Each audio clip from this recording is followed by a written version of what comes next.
Brazil জাতীয় দলে নেইমারের ফেরার বিষয়টি নির্ভর করছিল চোট কাটিয়ে ফেরার পর তার ফিটনেস ও পারফরমেন্সের উপর। 2 বছর ধরে জাতীয় দলের বাহিরে আছেন এই তারকা। তাকে জাতীয় দলে দেখার অপেক্ষায় গোটা ব্রাজিল ভক্ত। অবশ্য নতুন কোচ কার্লো আনচেলত্তিও তার ব্যতিক্রম নয়। তাই নেইমারের খেলা দেখতে এসেছিলেন ইউরোপিয়ান বস। শুধু আনচেলত্তি নয়, তার সাথে নিয়ে এসেছিলেন ব্রাজিলের কোচিং স্টাফদের। তাই সিরিয়া লিগে জুভেন্টুসের বিপক্ষে ম্যাচটি নেইমারের জন্য ছিল গুরুত্বপূর্ণ। তবে বিশ্বসেরা খেলোয়াড় বলে কথা।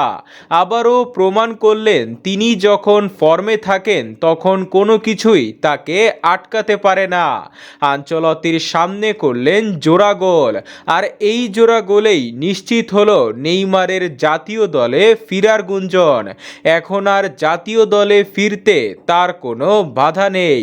আনচেলত্তিও পরিকল্পনা ভেবে রেখেছেন, সেপ্টেম্বরে ফিরছেন ব্রাজিলের এই মহাতারকা।